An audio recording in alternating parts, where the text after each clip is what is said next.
We have electricity and water, but as for the food and medicines, we don't have enough. Yeah, so each day we have less and less. They are just shooting to the cars, to the people. We can't go anywhere.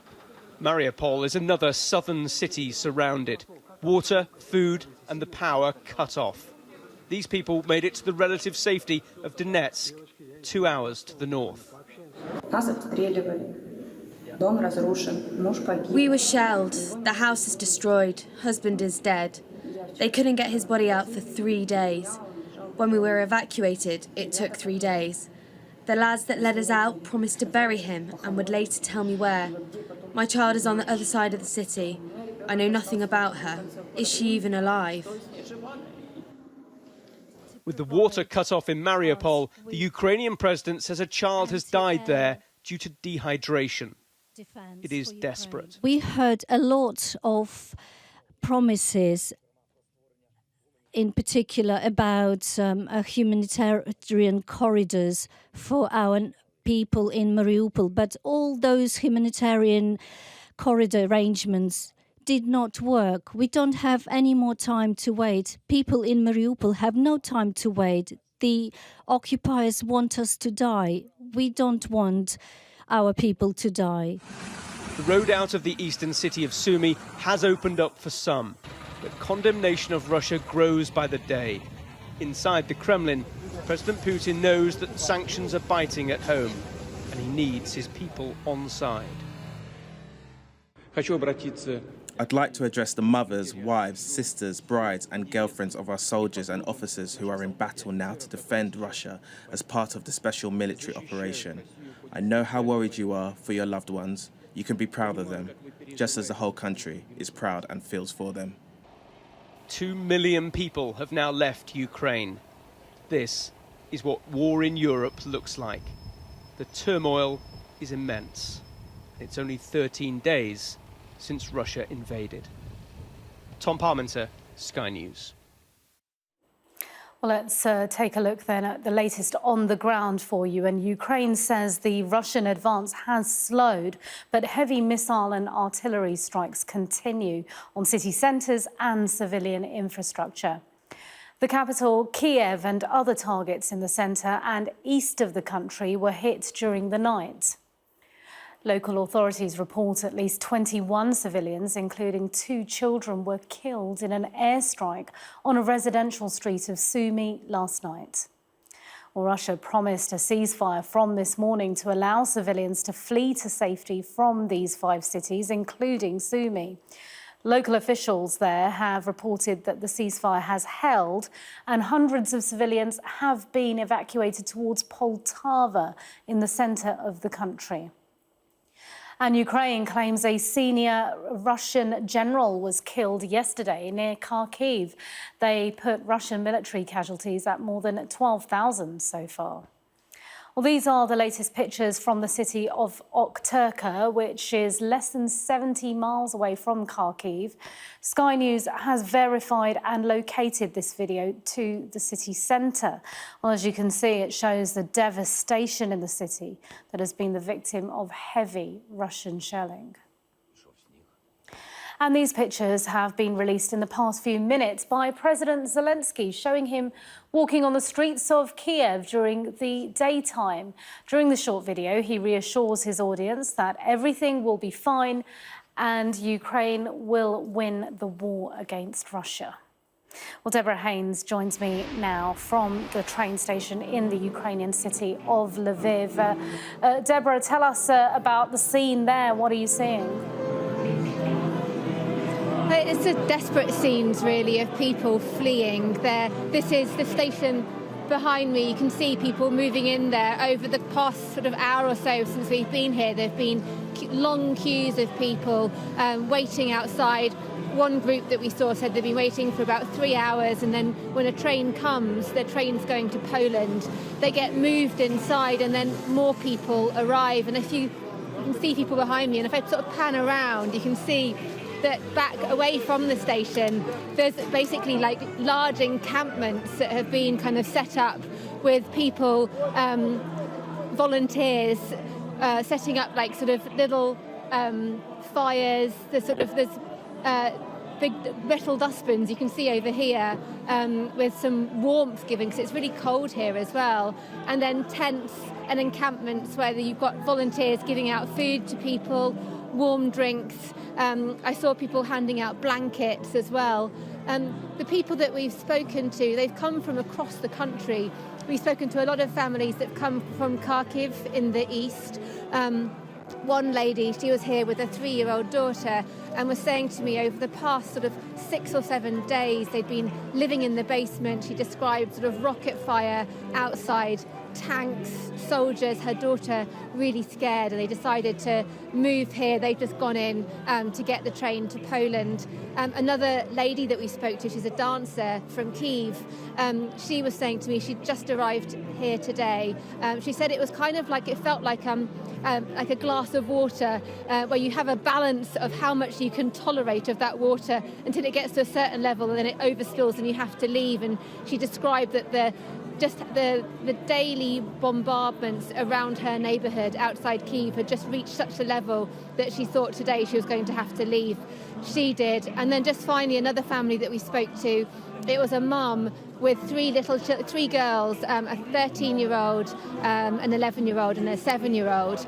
And she said that her husband actually had told her to take their children and leave, saying it was really important to look after the children because they're the future.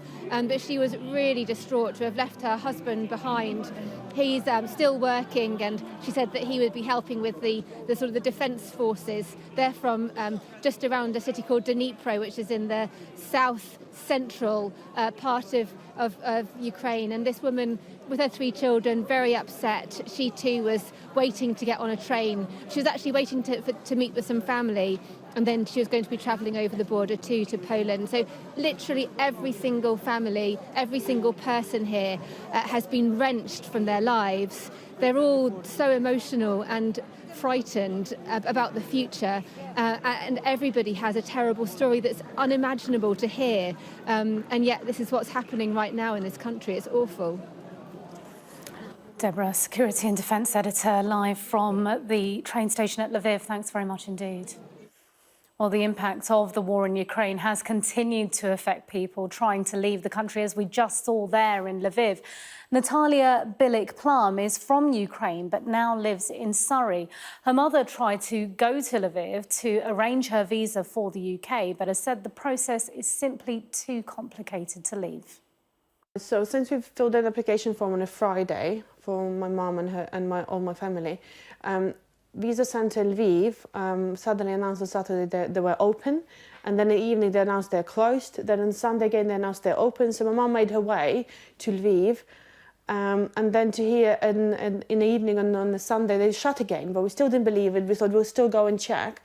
So she's a disabled woman who struggles to walk, made her way there, just only be told it's been shut. And she's been told that the British embassy came in and took the equipment away to do the biometrics. And then she had to go and travel abroad and find her way abroad and try to get to visa centres in Europe.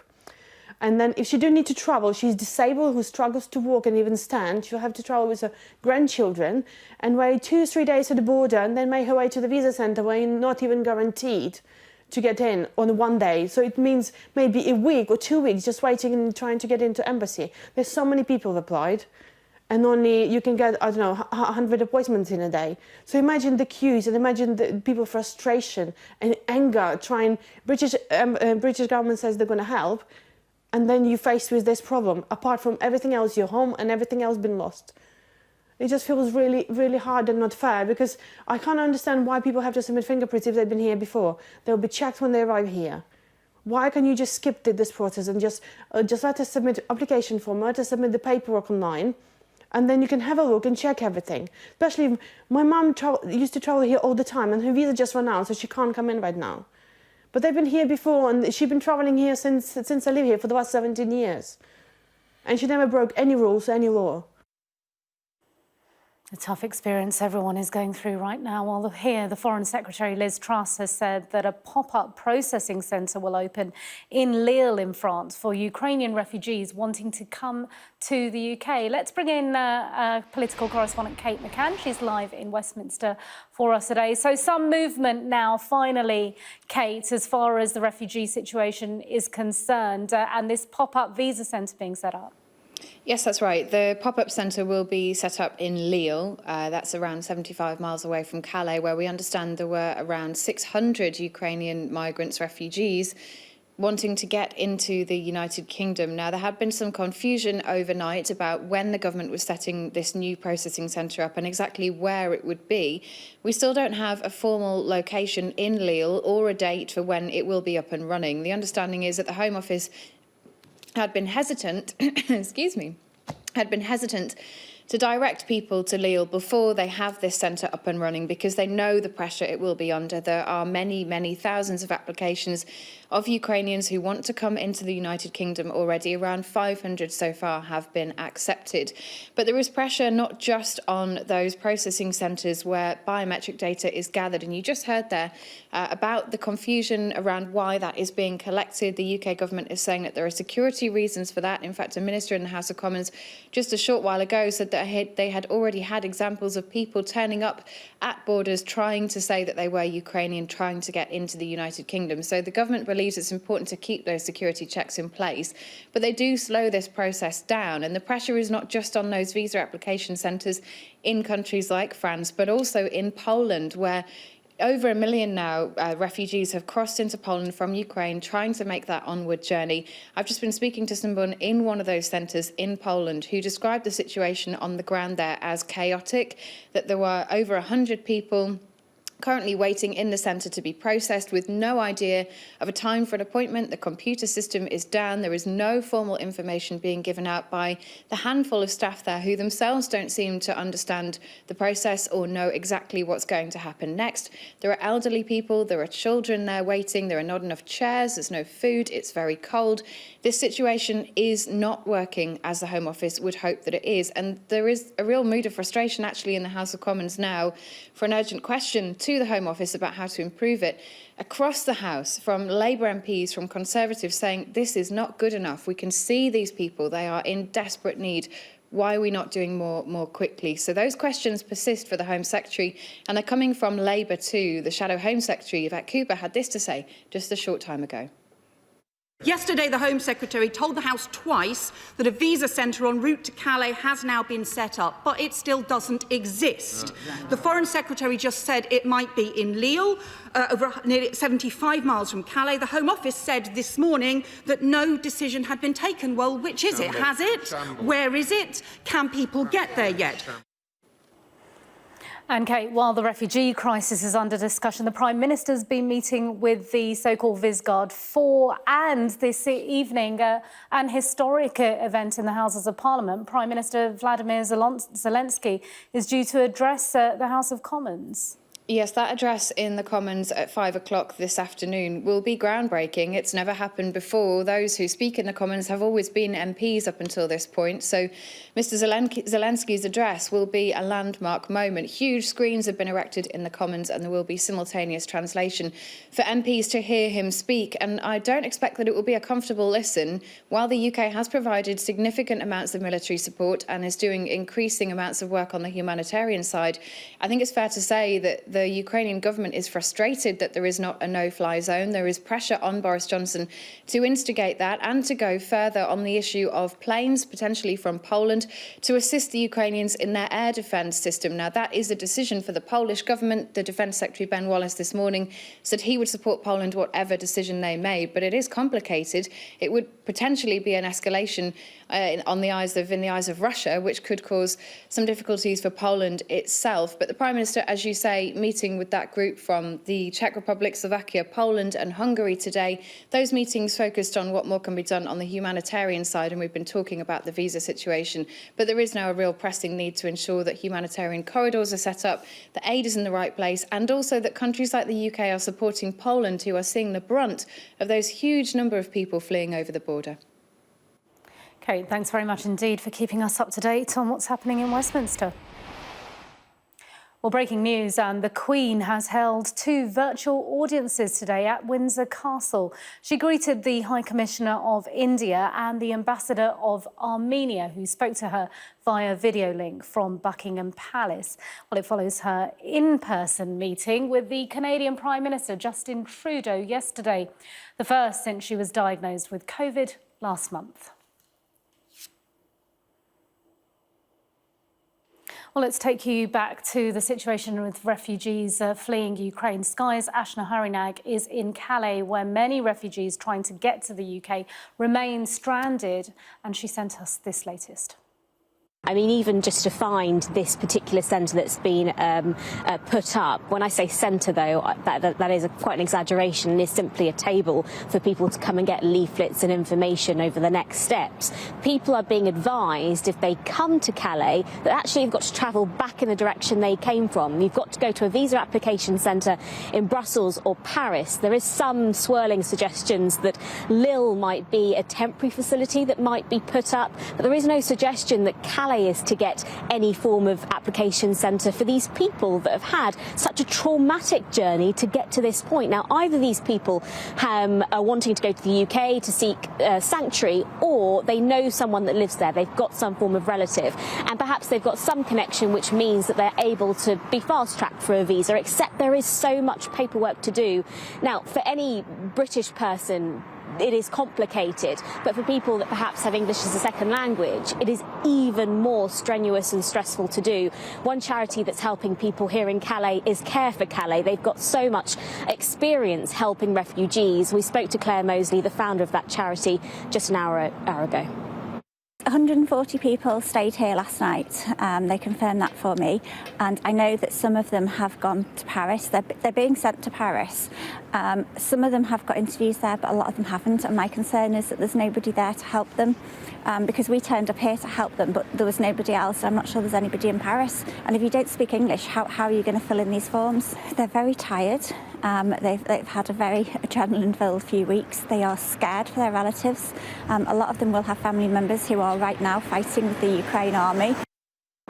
Yet another hurdle for many of these people to cross. One family that Claire spoke to said that they had just been given radiation sickness tablets because they're from a part of Ukraine which is near the power plant. And if you remember, that came under fire a few days ago. People here have been through so much trauma. They are exhausted. And yet this extra hurdle they're having to cross to finally get to the UK is proving too much for many. But it seems as though, you know, there are about 150 people stuck in that position currently, and that number is only going to grow. Well, energy giant Shell has said it will stop buying Russian oil, natural gas and close its service stations in Russia. It comes amid sanctions that have meant the price of oil has reached a 14-year high. And Russia has warned it could cut gas supplies to Europe. Well, a short time ago, the US Secretary of State, Antony Blinken, said we need to stop depending on Russian energy as they'll use it as a weapon. We want to make sure that energy is widely available. At the same time, as the Prime Minister said, there is, I think, a significant not only opportunity but imperative in this moment to finally move off of, for many countries in Europe, a dependence on Russian energy because Russia uses it as a weapon. And we're seeing countries respond to that. We're working closely with them as they engage in those efforts. It will take, as the Prime Minister said, some time to do that, but if you'll forgive the bad pun, there is real energy in this effort. Business presenter Ian King joins me now. Ian, talk us through this. Huge ramifications, aren't there, for what's going on right now? Well, there are, and this actually gets to the nub of the issue, because in the last hour we've had a speech from Jonathan Brearley. He's the chief executive of Ofgem, the energy regulator here, during which he has been talking about the need longer term for the UK and other energy consumers to wean themselves off gas. Obviously, the longer term ambition is to move fully to renewables. But I'll just read you out a couple of the lines from this speech by Jonathan Brearley, because they are very, very interesting indeed. He says, last autumn underlined the fact that our reliance on gas led us exposed to extreme volatility and extreme prices. Russia's invasion of Ukraine has made that reality even more stark. I have been working in energy and climate change for many years, longer than I care to admit, but I have never seen a situation like this. Indeed, I cannot find a similar situation in our post-war energy history. And Jonathan Brearley goes on to say, while it is too early to predict what the price cap will be in October, a price increase is almost inevitable. Now, bear in mind that Ofgem has just announced an increase in the energy household price cap to £1,971. That kicks in at the beginning of April. Well, Jonathan Brearley putting consumers on notice there that there will be a further increase in due course in October when the price cap next comes under review. So that is pretty terrible news for all UK households. But I think what is really interesting there is that Jonathan Brearley is saying he doesn't think there's been a situation like this in this country's post-war energy history. And bear in mind, if you think back to the 1973-1974 oil shock, which obviously followed the Yom Kippur War, in which Israel was invaded by its Arab neighbours, the West piled in to support Israel on that, and the OPEC cartel subsequently introduced oil embargoes against the United States, the UK, Netherlands, Japan and other Western countries. Well, that sparked a recession in more or less the whole of the Western world at that time. And Jonathan Brearley is saying, in effect, that that situation has nothing on what we're looking at now. I think that is a very, very troubling statement indeed from the energy regulator. In the last few minutes, we've also had some comments from Fateh Birol. He is the Director General of the International Energy Agency. Now, you'll recall that on Friday, the IEA announced a coordinated release of some 60 million barrels of oil from member countries. Fateh Birol has been speaking to the Financial Times, and he said that there is plenty more to come on that front from the IEA. He's pointed out that that release on Friday only represented 4% of the oil reserves of IEA member countries, and that potentially there could be a lot more to come. So I think you are looking at a coordinated release, again, of IEA reserves in an attempt to bring down oil and gas prices. Brent crude a short while ago, by the way, trading at to $126.47 a barrel. That is up 3.25% on the session. Natural gas prices, interestingly, have come off the boil right now, currently trading at £4.75p a therm. Bear in mind, yesterday the price hit £8 a therm, which was a significant increase. Bear in mind, just before Christmas, when we were talking with great concern about wholesale gas prices, at that point in time, the price was around £2.65 a therm. So we are still at elevated levels compared with that pre-Christmas panic that we had. Ian, thank you. You're watching Sky News. Well, stay tuned. After the break, we'll bring you the very latest from our special correspondent, Alex Crawford, in Kiev.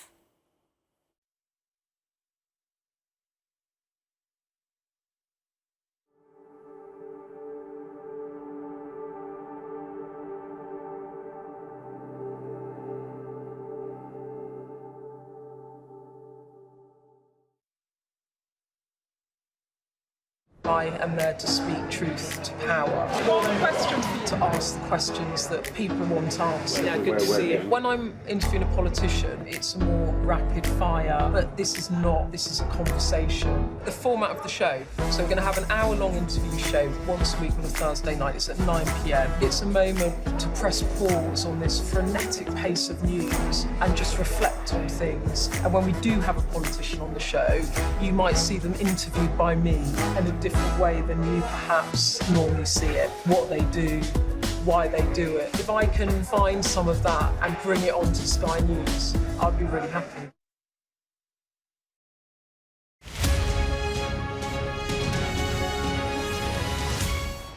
The Ukrainian government is confirming that they are now engaged with Russian soldiers. Air raid sirens fill the airways. In the distance, artillery rains down. It feels very close to the centre of... There's one.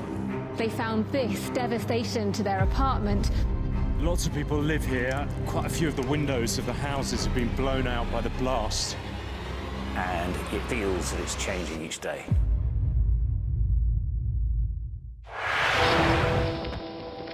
The wind was like pulling us out of that little room. Mandatory evacuation, you must leave. I'm Greg Milam, Sky's US correspondent here in Los Angeles. It is almost impossible to predict where these fires will go next.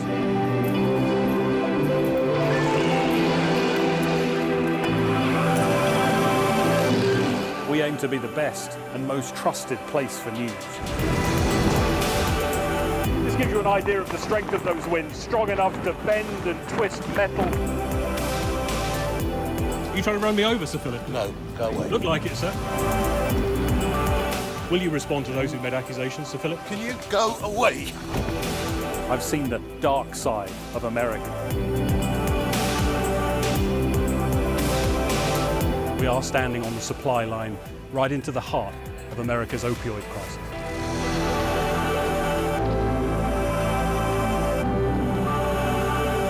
I've seen heartbreaking human stories. There was a river of blood coming out of the mosque. That's a scene that you don't forget. Christchurch has been changed forever by what happened here.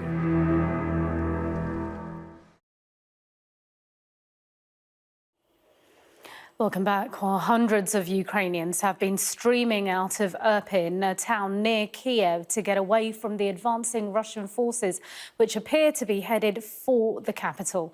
Our special correspondent, Alex Crawford, has the latest from Irpin.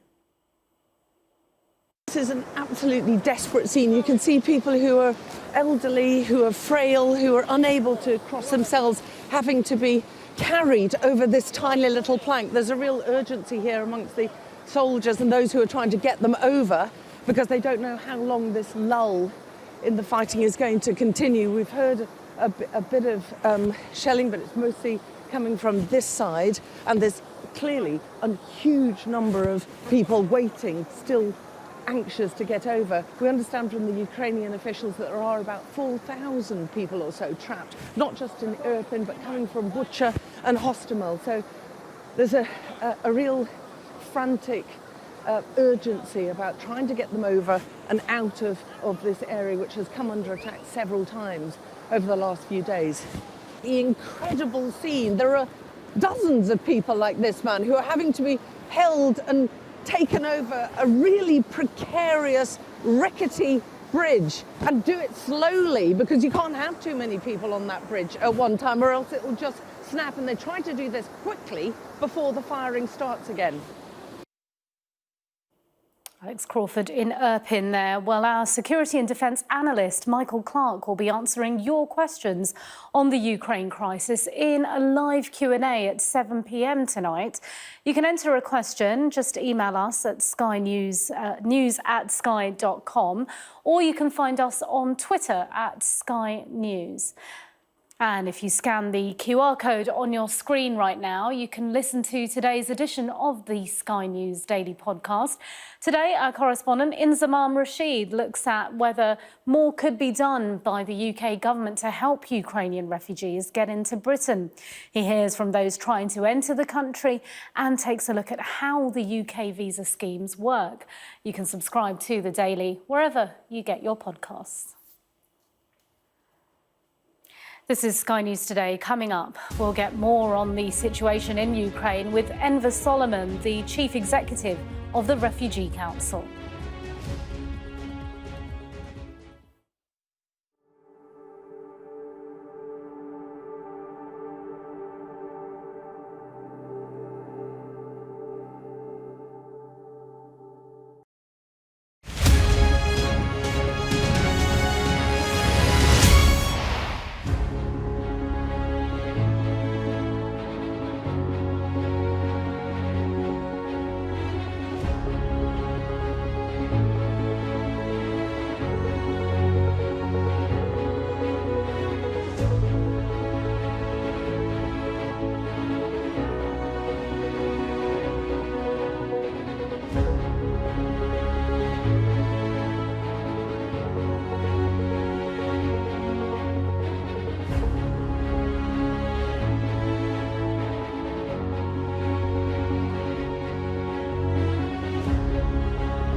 The war in Ukraine has led to the biggest movement of people in Europe since the Second World War. The UN Refugee Agency says more than 2 million people have now fled Ukraine. Of those, more than 1.2 million of them have crossed into Poland. Over 190,000 have gone to Hungary, which has changed its earlier hard-line policy on accepting refugees. 140,000 have crossed into Slovakia. More than 80,000 Ukrainian residents are now in Moldova, while a similar number are in Romania. It's important to note that huge numbers have already passed through after arriving in these countries. More than 210,000 in fact, are now in other European countries, and nearly 100,000 are reported to have left for Russia. Well, we're joined now by Ember, Chief Executive of the Refugee Council. Thanks very much indeed for speaking to us at what must be an incredibly busy time for you. Do you think not just neighbouring countries, but wider areas around the world and Europe in particular has responded quickly enough to deal with this refugee crisis? I think it's positive that the European Union has made a very strong commitment to take any Ukrainian into the EU and allow them to stay in the EU for up to 3 years. But I'm concerned that the UK is playing catch-up. We have just taken 300 Ukrainians. The family scheme, the family visa scheme the government has announced is very narrow, it's very restrictive, and we've yet to have any other details of any offer that's going to be made to Ukrainians. This is the worst refugee crisis. It looks as though it's going to be the worst refugee crisis since the Second World War. And I think, the British people want the UK government to send a clear signal, to any Ukrainian that they're welcome in the UK if they want to come here. Yeah, it is extraordinary. You mentioned that number, 300 visas compared with 17,000 scheme applications. It is extraordinary. There's criticism upon criticism, but really the UK has always been a little out of step with the international refugee crisis, hasn't it? And there's a lot of criticism about the UK often shutting its borders to refugees. That's right. And I think this is a political position and decision that the government's taken, but it's rather, I think, out of step with where the public is at the moment, particularly on Ukraine. And it's out of step of our history and our background as a nation, because after the horrors of the 2 Second World Wars back in 1951, we were one of the nations that came together with others and signed the UN Convention on Refugees. That's the most important international treaty.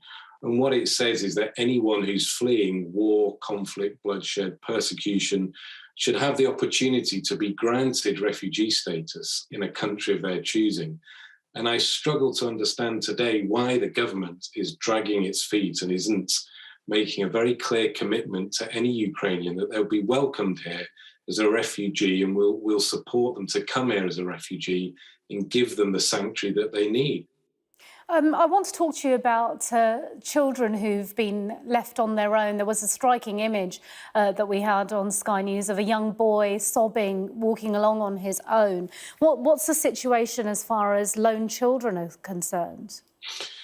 It's a really important question, and I'm glad you've raised this, because we're hearing information that there could be tens of thousands of children who have been left on their own, who are effectively become known as what are called unaccompanied refugees. And that's because their parents have wanted to get them to safety, or they've told them to flee by themselves because they haven't been able to be with them, or they have other things, that they have to fight, they have to defend, they have to look after others in Ukraine.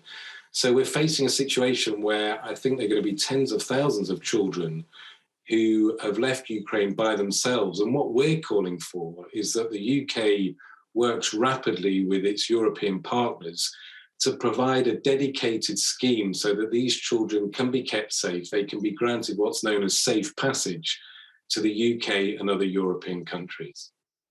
And briefly, I want to ask you about your work, or if you ever help with internally displaced people, because obviously it's not just people fleeing Ukraine, but those inside who are now homeless, who are fleeing. The humanitarian corridors are allegedly being shelled. Today, just in the last couple of hours, we've had a report of that Russian forces are shelling one of the agreed humanitarian corridors coming out of Mariupol. What more can be done to help those people?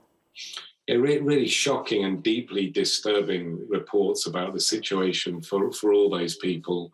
We don't work with internally displaced people, but there are other agencies, international agencies on the ground who will be looking to support them. And I think it's absolutely vital that they are given all the support they need by the international community, because, as you say, it's not just the more than 2 million people that have fled Ukraine, but there's lots of people within Ukraine who have had to seek safety in other parts of the country, and it's vital that they get the aid and the support that they need. The challenge is it's very difficult for aid agencies to get into Ukraine at the moment, obviously because of the security situation, but it's really important that we don't forget those people, and that the international community and the UK government comes together and ensures that everything is done to give them the support that they need, because the likelihood is, as this conflict continues, they will then become refugees who will flee Ukraine. So that number of 2 million refugees today is likely to increase to many more in the coming days and weeks. Ember Solomon from the Refugee Council, thanks very much indeed. Bring you some breaking news now, and the UN Human Rights Office says the latest toll in Ukraine since February the 22nd is 1,335 civilian casualties, including 474 killed and 861 injured. So those are the very latest figures coming to us from UN Human Rights Office.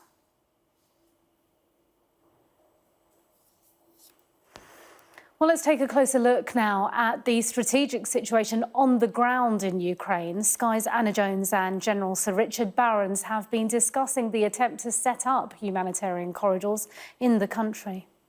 Routes out for civilians from 5 cities in Ukraine: Chernihiv, Kiev, Sumy, Kharkiv and Mariupol. So is it clear where civilians would be evacuated to through these corridors? So it's clear that the humanitarian drama is one of the defining features of this conflict, with 2 million having left Ukraine so far, and the UN talking about maybe 5 million wanting to move.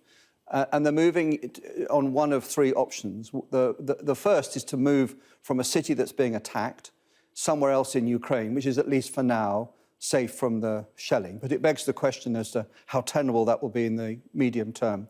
The second option, by far the preferred option for many Ukrainians, is to move from the east and centre of Ukraine west into particularly Poland and the European Union. Almost 2 million, in fact 2 million so far.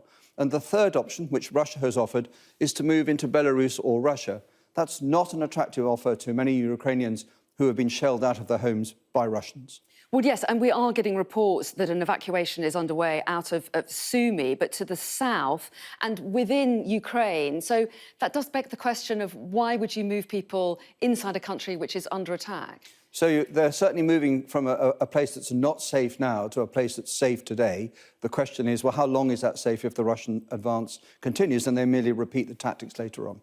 OK, let's take a look then at what's going on in the south of the country now. And we want to focus in on Mariupol up there to the east. Now, this city has been under bombardment for days now, hasn't it, from Russian forces. It is still in Ukrainian control. But are we seeing a change of strategy as far as the Russians are concerned towards civilians in places like Mariupol?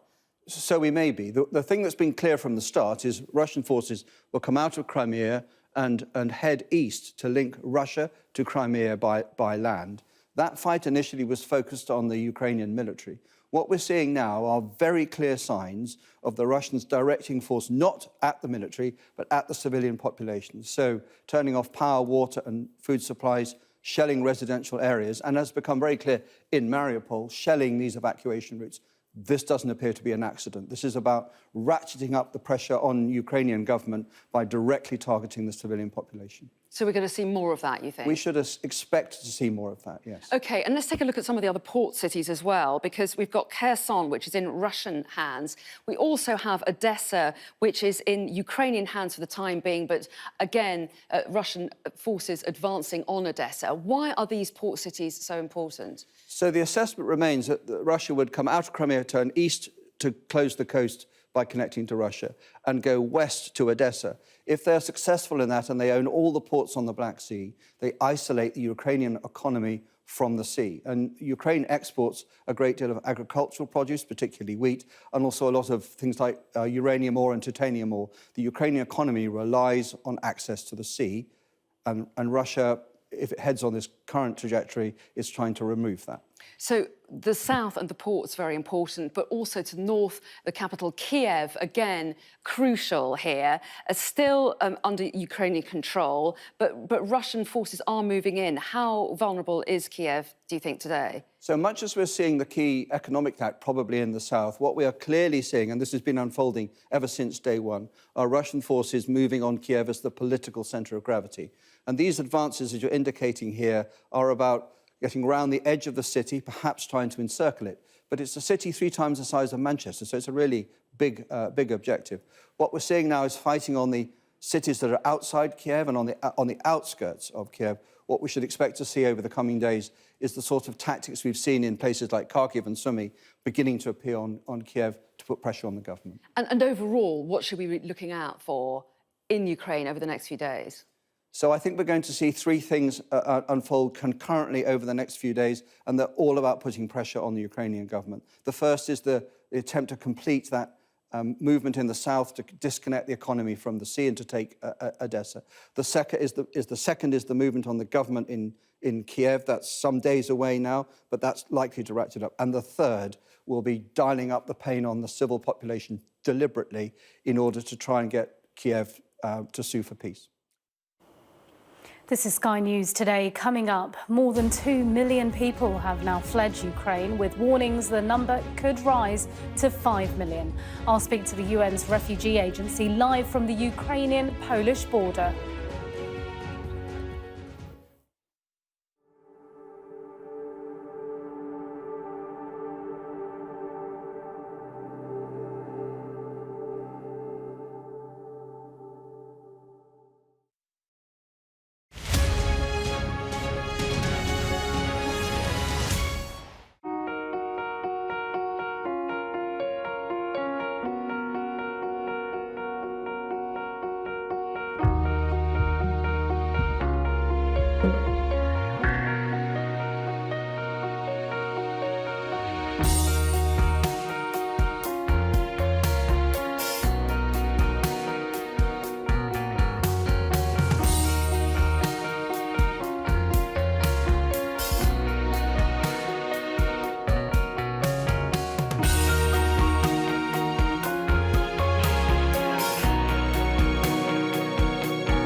We take you to the heart of the stories that shape our world.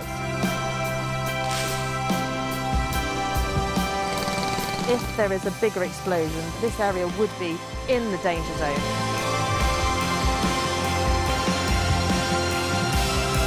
These traffic jams snake for hours up and down this hillside. It means pressures aid can't access those in need. You can see the depth of the water. If you have a look in front of us, there are people wading through it. I think experiencing the 2 million person march in Hong Kong, that was a moment. I don't like the Chinese government. It's cruel. It was real people power in action. Police have been firing tear gas and rubber bullets. See fires all around us here, and just one of them is the size of around 31,000 football pitches. Siobhan Robbins, Sky News, Bangkok. I'm Becky Johnson, a Sky News Midlands correspondent based here in Birmingham. We aim to be the best and most trusted place for news.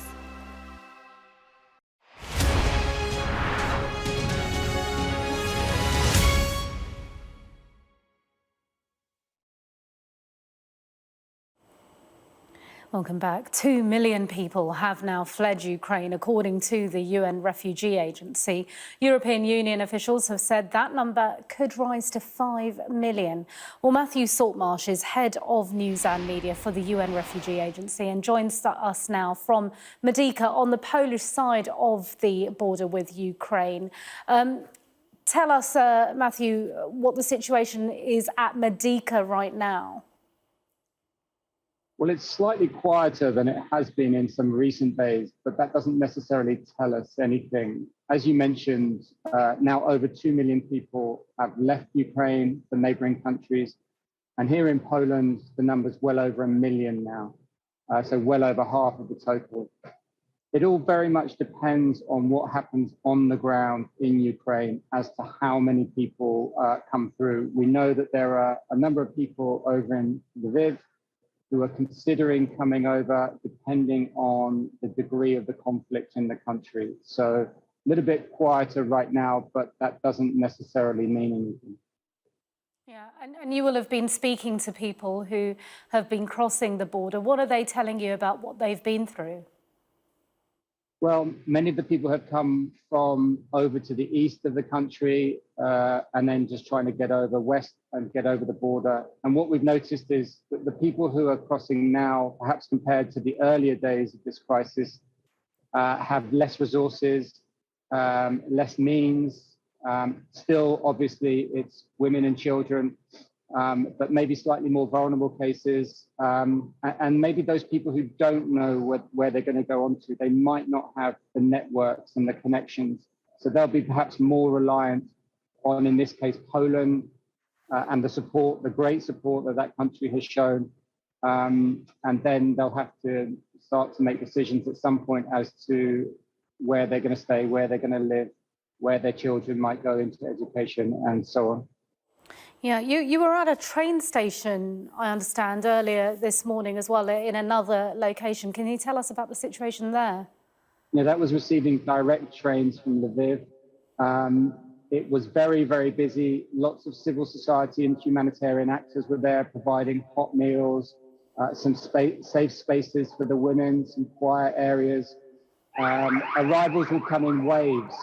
It would go quiet for a few minutes and then a train would come in and then the station would fill up. There were buses outside that would take people on to other destinations in Poland.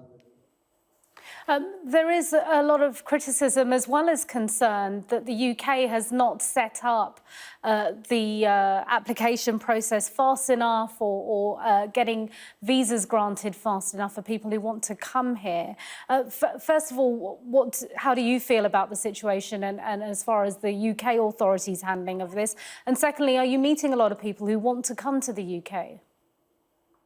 Well, the first thing is to say that, the EU moved very quickly with its temporary protection directive, and that was really important to give Ukrainian refugees that security. And it also allows them to rebuild their lives and to integrate into those countries in Europe. As to the UK, obviously, we've had Brexit. The UK is outside the EU now. It has more leeway on those kind of decisions, but our message to the UK would be join with those other countries and try and play as big a role as you feel is possible and try to welcome, because these people are increasingly in a very desperate situation, having experienced what they've experienced just over that border over there. We're going to leave it there. Thanks very much indeed, Matthew Saltmarsh, Head of News and Media for the UN Refugee Agency.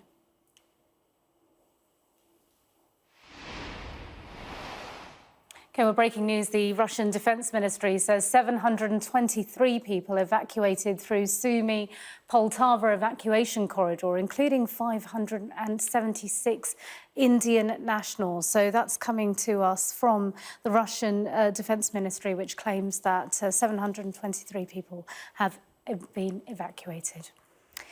Let's take a quick look at the weather for you now.